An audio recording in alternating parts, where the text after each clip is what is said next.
welcome back to the Pure Signal podcast here in the friendly confines of our global HQ at Credera in Dallas, Texas. Ryan Medellin, a manager in our marketing solutions practice, joined by my familiar and always popular co-host, sidekicks, co-host. You always give me a hard time about what I label you two as, but I always look forward to seeing what you're going to call us. What are we today? Yeah. We'll go co-host today. We're all in this together. We got our elevated up North America CEO, Kevin Erickson, and our Global Chief Innovation Officer, Jake Carter. And first off, I have to say, Jake, welcome back to the podcast. You were missed, but I'm sure you tuned into our most recent episode, and it was a fantastic episode. It was fascinating to see what it was like when I wasn't there. How much better it was. And I don't think that's why it was fascinating. You were definitely missed, but it was a great topic. So appreciate you giving up your chair for some other of our friends to join.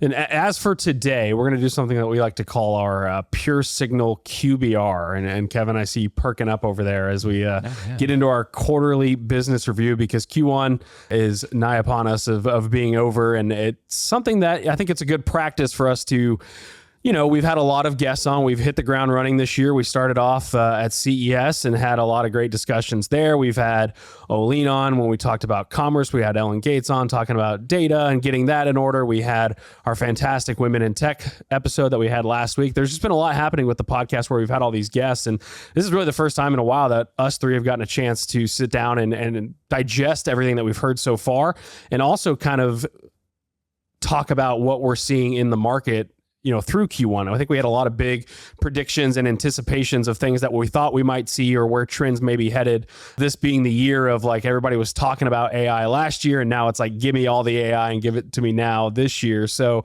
I thought what we could do is just take this time to talk about, what we've done so far, what we've learned, what has perked and piqued our interests, and then also just talk about what we're seeing and how that relates to how businesses are operating right now through Q1 and, where those trends are headed towards the rest of the year. So if that works for you all, I would love, Jake, since I know you're probably itching to talk about a lot of things since you were gone last episode.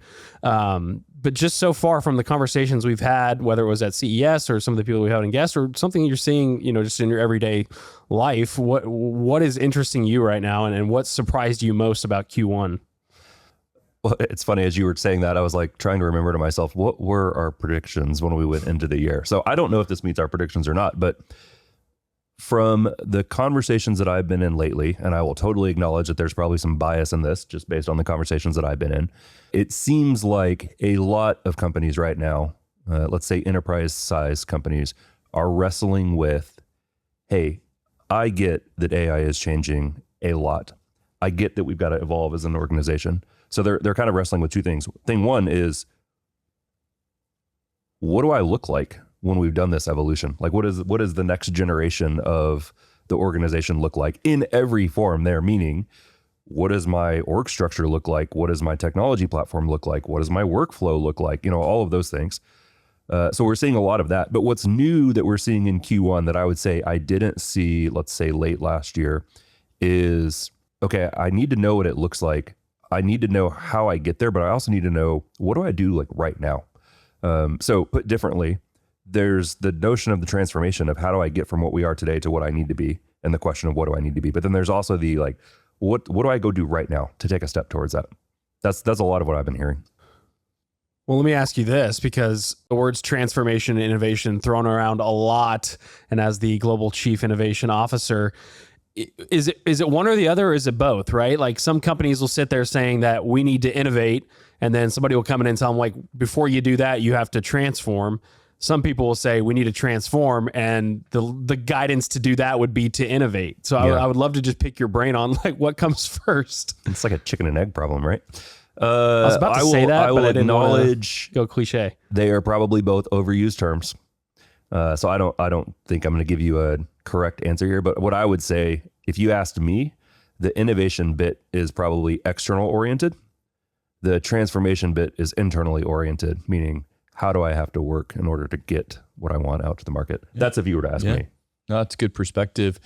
I think it is interesting. I would have the same kind of sense that transformation's being used more now than I've heard in a long time. And which just goes back to a little bit of like, I think about big business shifts, whether it be the ERP shift, the internet kind of shift of you really 25 years ago. It feels like a little bit like we're at that moment right now where, maybe hopefully not the bubble that we experienced in that same, coming after that, but it feels like that where, my riff, Jake, on what you're seeing or sensing our clients, I think it's the need to transform. Why that language now is showing up so much is that there's, I think there's expectation that you're going to have to do something different. There's market expectation.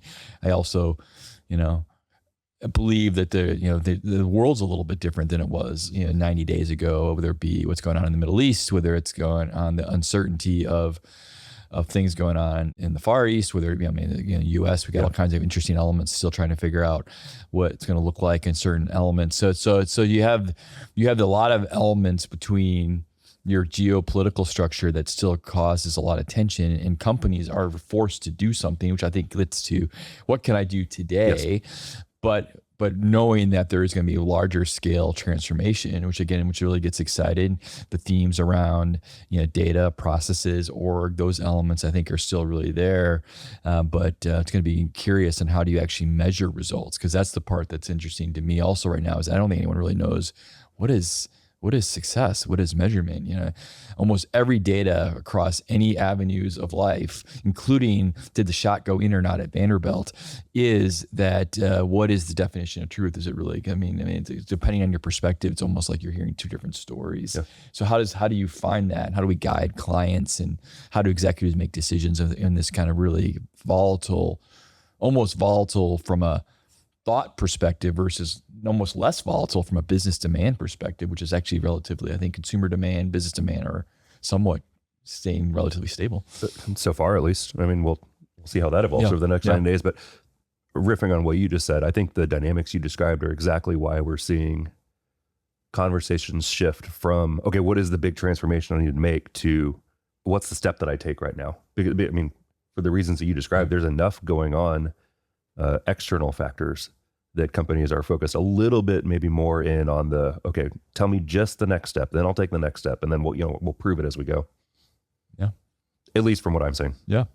Yeah. Then other, maybe this is things too that you're seeing again in QBR, you were just in continued, we were talking a little bit before off camera, just around the supply chain and the AI chips, manufacturing, how that plays out. I think even one thing we didn't talk about too is interesting around just again still seeing where is the mineral supplies and what's that look like. Yep. And continue to see evolution of that. Obviously the whole energy component of North America is so different today than it was 20 years ago, which is then influencing what's going on in the world today, which I think is kind of fascinating. But it's just a really element of this, how that's going to continue to play out, of like, where will your supply chain be truly potentially integrated much more in ways that we haven't seen in a long time? Is that a good thing, a bad thing? How do you take advantage of that? It's kind of, we're blowing up a lot of MBA courses here. We really are, last 50 years of MBA. But truly, the trend of the last 50 years writ large was the trend toward globalizing all of this. Yep. And for lots of different reasons, we're a little bit seeing a retrenching. Yes. And there's all sorts of implications of that. Yeah, and then when it's not global, it's now, when you look at extraterrestrial and things like that too, like your whole playground that you're actually considering is very different today than it was not that long ago. Very much so. I find it interesting when you looked at what a lot of companies had to deal with last year and getting ready for the use of AI and machine learning. A lot of it came from a standpoint of like getting your data foundation order enterprise wide and cleaning all of that up so that it's readable, it's digestible, and so that you could plug in an agent or have some sort of systems or processes around that where you can point it at something that it makes sense, right? And we talk about like, what does success metrics look like, right? To me, I think we're starting to see it by way of, where do we go to first as an organization? We've seen this come up a lot in our world and just like in the consulting world and other companies as well, is that the first attention outside of like your data IT structure, getting that in order is going right to marketing and advertising, right? Let's start getting our, Olin talked about it so well. And we talked about commerce and just kind of figuring out what that full funnel looks like so that we can start attaching ROI to the benefits of doing something like hyper personalization at scale. To me, though, the interesting part of it is when we talk about supply chain, it's like I personally do not hear as much about supply chain as I hear more about like personalization and enabling the customer to get what they need a lot quicker. And I'm curious to see how those two kind of levers work with each other, because you have to have the supply to meet the demand. And it sounds like from all the companies turning their attention towards opening up all these personalization levers that the demand should theoretically go through the roof by the ease of ability to have access to certain items that you're trying to get a hold of. Yeah, I would say that, man, there's lots of threads that we could go there. What occurs to me most immediately as you're talking is maybe a yes, and there's also an interesting pushback. So I've seen a lot of companies jump right to the, hey, AI everything. We got to go AI. And I'll give you an example here, and it's not a fair example to give, but I'm going to give it anyways. Now what we're seeing is more of maybe a more metered approach of, okay, maybe it's not AI everywhere for many reasons. You could go down the path of just, cost you're incurring, if nothing else, towards, well, what are the places where we actually need to be using this that's going to drive value both for us and for the customer? And I think that's maybe what's a little bit different now. And go back to your bubble conversation. This maybe is a little bit of hope that it's not all a bubble. But I like the notion of the dual KPI of let's find places we can use AI where it's going to be accretive to the business and to the customer experience. The example that I was thinking of as you were talking of maybe someone who didn't quite go there, and again, this is not fair, but I'm going to say it anyways, but I think it was last week, Microsoft stepped back on a lot of the Copilot integrations they've done with Copilot in Windows. And explicitly when they were talking about, hey, we're going to go make some improvements to the next version of Windows, one of the things they called out was, hey, we maybe overdid it in the number of places that we were trying to wedge in Copilot AI, and said we're actually going to pull some of those out, and we're going to look at the ones where do we actually think that it's really valuable to have, just as one example. Yeah. Well, maybe it's continuing. I was reading through something over the weekend, just caught my attention, which was trying to make a distinction between really what is automation and what is AI. So I go with some of that Copilot elements of that. They were trying to almost make virtual assistant be AI, and it gave me sometimes some creepy moments going back. I'm going to date myself here with the paperclip, but it was like, but it was a little bit around that wasn't even necessarily using that. And then there's other elements that are very helpful, I find, and so I think it's going to be kind of interesting. How do we we AI-ified everything, and we started to come back and say, well, what is this simply, normal process evolution, innovation, technology threads? What is actually something that's helping you, think better, learn better, do things differently? And I think that would be normal for right now, that we would kind of go through this. And it was interesting. I was listening to the two of you talk a second ago around the personalization and the consumer perspective. My mind was wandering on this idea of again, consumer typically first, then you start to have enterprise. I wonder if maybe what we're going to see now is, again, we're seeing a lot more adoption within the enterprise space. We knew that some of the data components had to go first, and wonder if we'll continue to see that. So data now, it's going to be around org and process, and some of the things we've talked about before, just even with our own little world, but some of my own reflections after a week off last week is just really around where do you essentially almost have to mandate that we're going to think about something different. And I think, and then really where do you do that? Where do you do that effectively? Where do you do that, where it's a bit foolish? I mean, we've got a lot of elements where we see foolishness in terms of, hey, we're going to do it this way, or we're going to have this type of reduction, which isn't possible with the really affordable possible today. But I think, trying to figure out where could you actually mandate change, because I think it is going to require that from a company perspective, and really willingness to blow up a lot of heuristics of how we get things done, which I think is going to be interesting. So which maybe that kind of starts to lay into your framework of what can you do now? And I think it's going to be really interesting to me around for company savings. How do we continue to evaluate acceleration of things that can get accomplished, which then drives ultimately to a consumer or financial outcome versus cost savings. There's only so many people, factory, departments, offices. There's only so many things you can close. It has to start to see something more on the acceleration or the kind of increased growing the top line, And I don't know how much we've seen top line. I think it's been bottom line savings. I think you're right. I would definitely agree with that. It's definitely the place that, I mean, if I rewind the clock, where we would advise clients to start, because it's the low hanging fruit. It's easier to measure. It is easier to measure. It is easier to point to success. But to your point, that only works, to a certain point, and then you can't cost cut your way. Which then maybe this is going full circle to Ryan's question, or my implication, or my interpretation, to pick my words here on a inference. Maybe I'll get one of my ins right. Is maybe it does go back to innovation. Really, where even though innovation could be more externally facing, but it's going to require, because it's no longer just, you can think about, again, earlier transformations, ERP, things like that, right? You were still essentially automating all kinds of things and processes you were already doing, right? Mm-hmm. You think about, again, the mobile cloud, some of that stuff doesn't really relate to the enterprise, but this is a completely you have to reimagine how you do things. And now what I find intriguing when go back to the supply chain component is that people are reverting back to how we used to do things when it was more typically done in a either geographic or in a space, more vertically integrated, so to speak. And I think, which is fascinating to me to see that those original ways that you would organize something that became too cost prohibitive, so therefore you ended up displaying it. Now you're swinging back to where you're actually bringing it back in house, which is actually kind of fascinating, but also a bit, for me, comforting that we've seen this playbook before. It's just now being done in a different way, but in a way that I think actually pretty intriguing. Yeah. No, it's interesting you say that. So in AI specifically, there's this like great philosophical debate of, do you use AI to, let's say, improve or enhance what you're already doing, which is, hey, I'm not going to change the process that we're doing work. I'm just going to go do it faster, do it better, do it more automated, whatever. Or on the other hand, do you use AI to blow up the entire process and find that, what is the next way that we're going to get work done?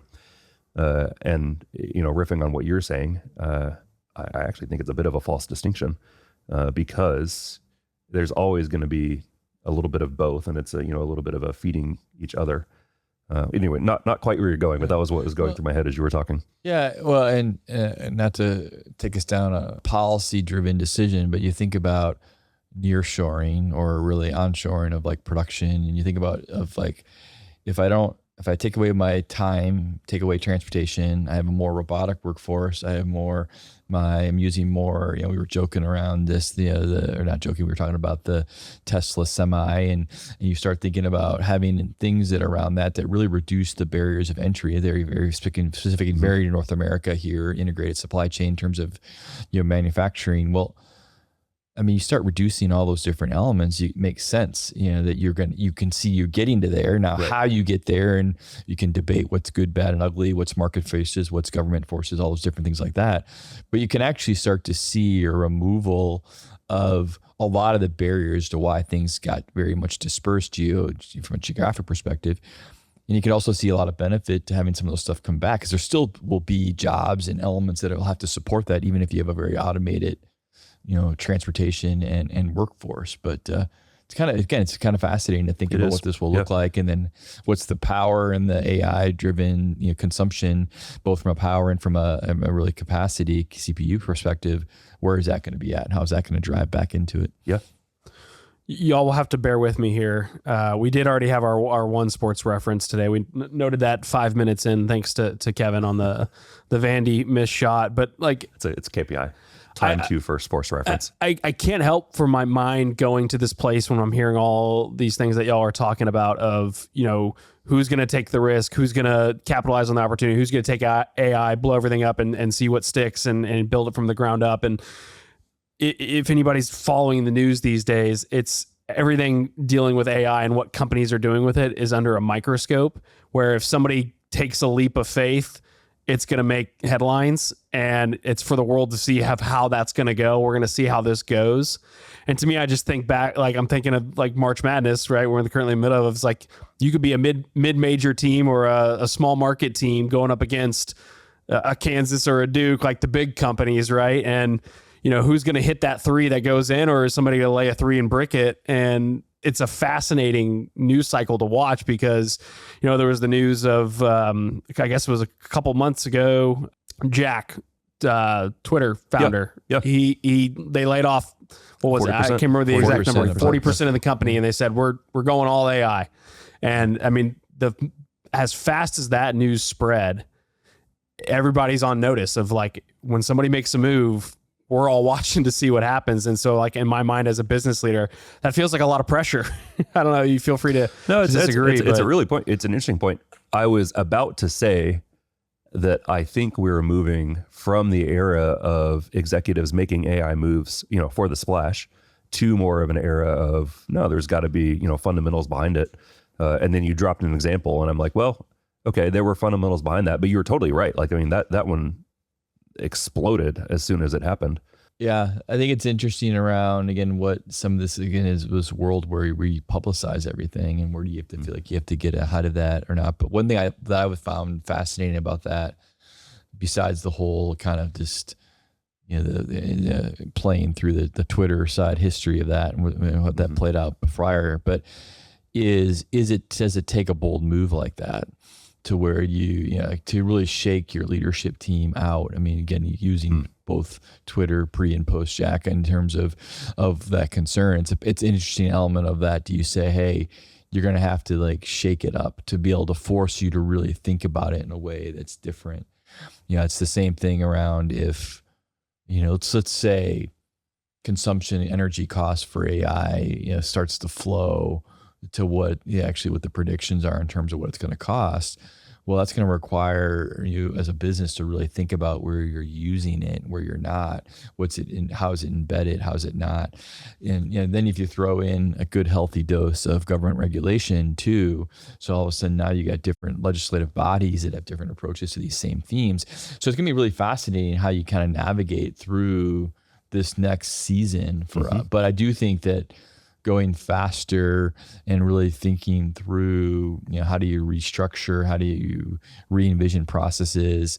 This gets in now more your world, Jake, but like how small processes. I mean, I think a lot of the processes that have been done today, you think about that, typically how we advise our clients are still relatively in the daisy chain of things that need to get done versus I'm going to go blow up a full department, or I'm going to blow up this whole element. And I think that's going to be what has to happen. I mean, there's only a few disruptors that are bold enough to do some of that type of elements. But I think that, it's going to be interesting to see if you can do that. And when would your clients say, I'm going to get rid of, I'm going to, I think a lot of our marketing application, I'm going to completely get rid of this type of way how we interact with our customers because we're going to do it this way or something like that. No, I would say, at least off the cuff, it's probably going to be sector by sector, and it's going to depend on let's say the archetype of the company, or, how tech leading are they? What makes me say that? I mean, Dorsey at Block, one, they're in the tech industry. Yep. And I would say, on the continuum, they're more bleeding edge than not.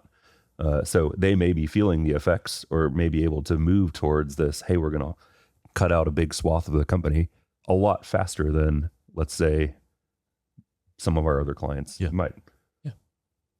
Hypothesis, at least. Yeah. Well, and also their product is also reducing people's reliance on human capital, plus even with them. Yeah. So, it's an interesting element of that. Like that's where it's going to be the last mile. It's going to, I think, continue to be such a fascinating component of how what companies are actually dealing with, customers and end-to-end space. What does that look like? This is going to be a tangent, so I'm sorry, Ryan, but I'm going to say it anyways because it'll be interesting to him. But the thing that jumped out to me the most with that whole news, I don't know if you read the memo that he sent out that got widely published when they made the move to cut all of these jobs. But what jumped out to me was, ironically, how human it was. Given that they were making this move that is led by, the fundamentals of how our company operate are different. I actually appreciated at least what was published around how they treated the people that were impacted. Yeah. Yeah. I found myself in that same comment. I keep on bringing up, at least I keep on bringing up Twitter, like X, in the sense of like how much of that his experience there also influenced that of reducing 90% of what it was his team by the new team and how that plays out. But I think it's an interesting component of like, there's also an element of destructive capitalism that's kind of nice in that, right? You give people a chance to be able to go right now. If you're in the space that will apply many of those employees, I mean, you're really probably not hurting to find another job. It's just an element of how quickly do you do that versus the slow kind of pain of a company that just does slow cuts and things like that. But I really appreciated the boldness of that move. The pause I have on the boldness is that when you have boldness leads to short-term results, and versus boldness leading to long-term results. And I think that is, that's the risk that we have in such a, a public company, driven mindset to where you're making really short-term decisions that, benefit the few, but potentially not the actual long-term. Yeah. So. Well, even then on the flip side of that, the news this week, OpenAI doubling its workforce, right? Like it's kind of this dichotomy of the companies using the AI to push forward and reduce headcount, yet the companies building it are saying we need more people in the building right now. And then I don't know what the whole structure behind it is. It could be a temporary thing, but it's like they're trying to win this race. And in order to do that, the irony of doubling human headcount to accomplish that, to me, was an interesting footnote this week in the news as we go through our QBR here on Pure Signal. Yeah. Well, I'll be curious. I didn't catch be curious to know what the roles they're adding. I think the other pieces is a few weeks old now, but interesting, the announcements, really the consulting and really kind of the traditional, almost integrator type relationships that now the model companies are making with some of the large consultancies, and just kind of really thinking about a different approach. We've seen this now both from NVIDIA, we've seen this from Anthropic, OpenAI, and it's just intriguing to see as these companies, whether the roots are software, whether the roots data, whether the roots are chips, how they're really trying to position themselves in the ecosystem, much like probably the Googles and that tier ahead of them, a generation and a half ago. And it's going to be really intriguing to see what that looks like, and how, if you're a Anthropic certified consultant, what does that even mean? It's something that we have to wrestle with now in our business. We do. It's like, and how that plays out, and what's going to be related specifically to a model and a chip or a process versus what's going to be more broader, and what are going to be the new verbs that come out. You were obviously, Jake, history was one of the early Googlers. What are going to be the new verbs that come out of this season, the things that we learn from that innovation that occurs in these companies? Yeah, no, my smile as you were talking was, look, I have no special inside knowledge, but at least from what's been reported, they have said that the new hires are going across product, engineering, probably operations, but also, to your point, basically our space, call it the forward deployed engineer or the AI specialist. It's the people who will work with the businesses to make use of the technology. Drop in on site. Yeah. Well, I think it's going to, I don't know if we've talked about it here before, but I mean, we've got several of our client relationships now that we're not so much even tying back specifically to the model, but that whole idea of a forward deployed engineer, slightly different thinking, but think about how we think about teams and services differently. Mm-hmm. How do we partner together to, what skills would you use from a third party versus you develop internally? There's a lot of interesting elements that are shifting of just how you continue to help companies accelerate, which I think is really exciting. Again, it's a different way for us in our little business to help our clients succeed, and it's changing how we think about that. But I think in actually really fun and fascinating ways, which just goes back and speaks to, I think there is tremendous amount of change that's going to occur right now.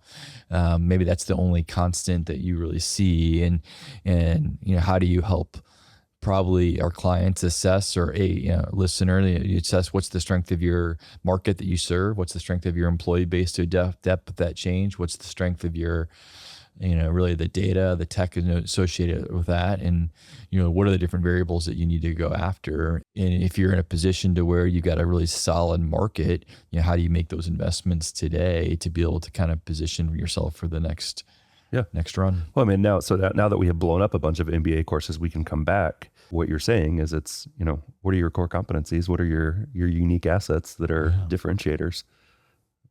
Now we're back to business. That's got to be like business school 101, right? I like that. Yeah. And it's gonna be. I mean, even there, that's an interesting thought. Just around, I think, where does business and MBA schools fit in this new world? The whole episode on that. The whole episode on that, on the cost and ROI of an MBA program, as there's folks that are looking for scrambling to find jobs, it's kind of fascinating to see just even the change of what the average time it takes for a college graduate from elite universities to find jobs is really kind of fascinating to see how much that's changed rapidly over the last decade. Mm-hmm. Does it feel like a make or break time for companies to kind of really stake their reputation in the market? I would say, I mean, I'm curious to know what you think about this, Kevin. My answer is it's a make time. I don't know if it's a break time. Yeah. And that seems like a weird answer, but I would say the time is ripe for companies that want to make the bold play to try to take market share embracing new technology. What I wouldn't go so far to say is I don't know if we're in a spot yet where if companies don't do it, they're going to get left behind. I would say there again, it's probably going to depend sector by sector. Yeah, I would agree with that. Yeah, I'll still say what I was thinking, but then I think that goes back to some of the themes, Ryan. We were joking before, you always kind of send us off with not that we're ready for that yet, but like around the whole idea of boldness and curiosity. And I think that's how companies have to act today. Again, I was pausing, Jake, in that last statement around, if you don't do something today, where are you going to fall? But I do think that, fortune does favor the bold right now. And I think that's going to have to be curious of, sorry, not to keep on using those language, but I think executives are going to have to be emboldened to operate with a bit of a longer term perspective. Now, whether or not the market will allow them to do that, whether or not their boards will allow them to do that, I don't know. But because there is right now, you almost have to fund back into the investments of this. And again, we're no longer at the dabbling stage, right? The last 3 years, I'd say, you could almost put it in your R&D budget or put that in your alternative category, depending on what you were as an executive. But today, you almost have to be making some bets, and you're not going to have all those bets be right. And I think I just continue to go through the general instability of the geopolitical environment. That's a huge wild card right now in terms of what things will look like. And, and you always have to manage that, but it just feels so polarized right now between just where you're at, where you live, what your perspective is. And so, you have to make decisions as an executive team, not knowing if you're going to have forward helping policies or hurting policies, but you don't have a choice not to be making decisions. And, which is just kind of, it's probably always been there to a degree, but it feels like it's more pronounced today. But you actually don't have guidance either. So it's almost like you have to just know that that's going to become a wild card. You have to be able to somehow account for, that coefficient in your it's risk profile. Really the return of scenario planning, right? Which I like. Again, we're going back to MBA program all day. Yeah, I love the scenario planning. I mean, in a sense, it makes a lot of sense that you'd be there, but. Maybe not the original root of scenario planning. No, but I mean, to your point, I agree with what you're saying on the uncertainty seems more pronounced, or maybe the pace of change in the uncertainty seems more pronounced. But I think but what I think is interesting, I think you can see some themes. So I think because of the instability in the Middle East, I don't know if I'd say there's instability in the East, but uncertainty in the East maybe. And, I think you are going to see a return back to a bit more of more, geographically integrated types of scenarios, right? To some degree. So that's one. I think that you're going to continue to see, obviously, the need of technology and data and AI is going to continue to change our mix of our skill sets required. You're going to continue to see the aging population. That's all worldwide, right? Which then ties back into kind of, what is your replacement rate? I mean, some of these major themes, I mean, you're kind of there. Most of the Western world is in this interesting question. Immigration is going to continue to be an interesting question really for most of the Western world.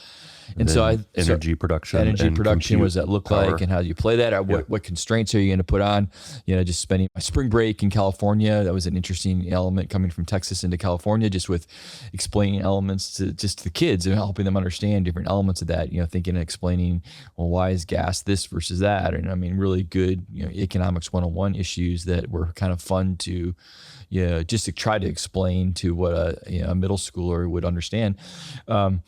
but real, very tangible differences that you can see. Well, I think that's going to continue to play out too, not just between state to state, but just from country to country and region to region, and an executive team that wants to play across those boundaries. Because I think most of our companies are going to want to continue to play, from a geographic and international perspective. You're going to have to account for that, and I think that some of this creates where now you can interject boldness, creativity, smarts, speed to react, like some of these elements that as an executive team that you can have and then you can bring into your culture start to win. And I think that will be fun too.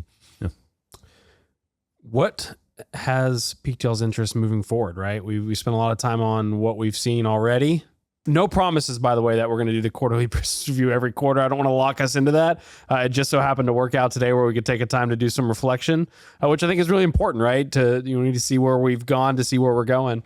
But as we look towards Q2, of course, there's Adobe Summits coming up. But what are y'all looking forward to? What are you expecting to see? What are you hoping to see? Just as we kind of wrap up this one, what's the outlook for the next quarter and beyond? Are you asking personal for our business, market writ large? What are we talking? Give me whatever you feel is your vibe right now, Jake. I can see your mind spinning. Take it where you want to take it. I will give you two. This is admittedly both very personal. I mean, professional, but personal. I was gonna say, don't get too personal. Right. No. Personally, what I'm looking forward to is some time up now. I'll give you two things that I've been thinking about that are just for fun. Kevin knows one of these.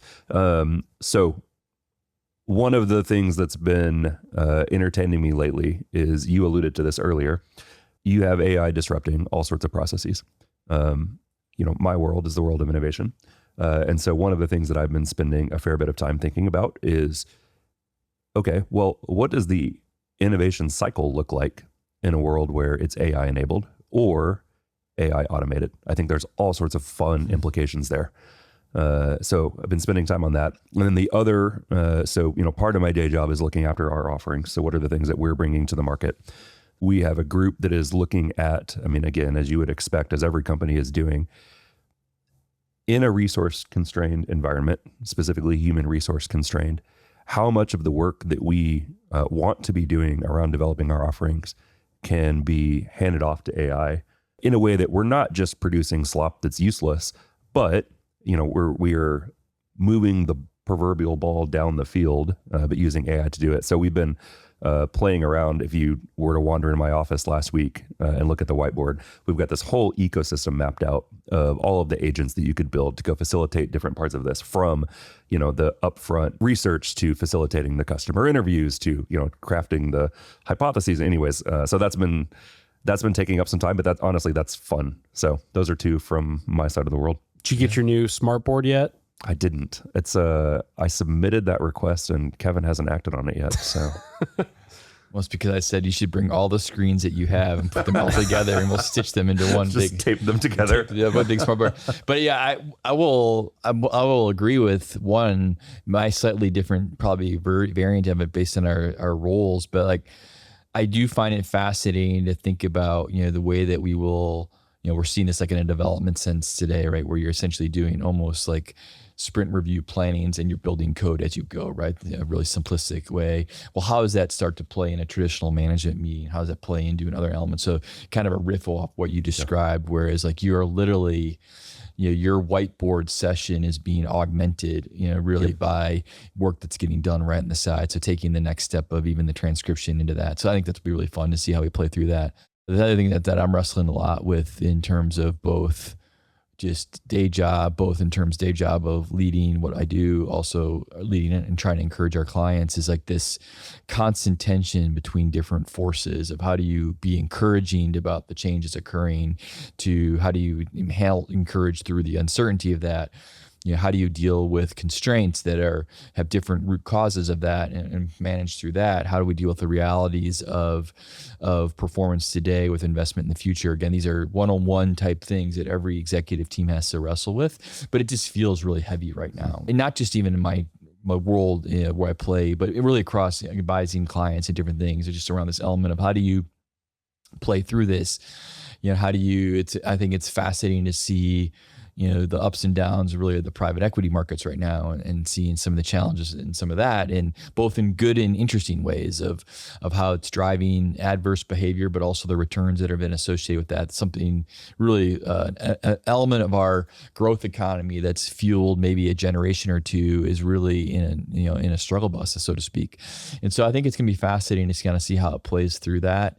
But I'm going to continue to go back to a belief that you got to grow, you got to change, you got to innovate, and that's the one thing that if you don't do that, I'm not certain it doesn't matter. I mean, there's standing still, regardless what it means. Now, how fast you move, that isn't an option. And, so how do we continue to lead through that? How do you continue to learn? How do you, excitement stuff we were talking before about just, continue to be just inspired by some of the leaders within the AI space. We were talking about Musk, a second ago, some stuff he's doing with chips and how that plays into space and AI and all the different elements of how that looks like. What would it look like to have data centers in near Earth orbit? How does that play through that? How do you ban? I mean, all that stuff is like almost science fiction to think about what that would look like. Yeah. But yet that doesn't feel so far away. The idea that you could have real compute power in space and working through that. And obviously you got stuff going on, exploration back to the moon. And there's all kinds of really exciting things too that are going on that you have to have that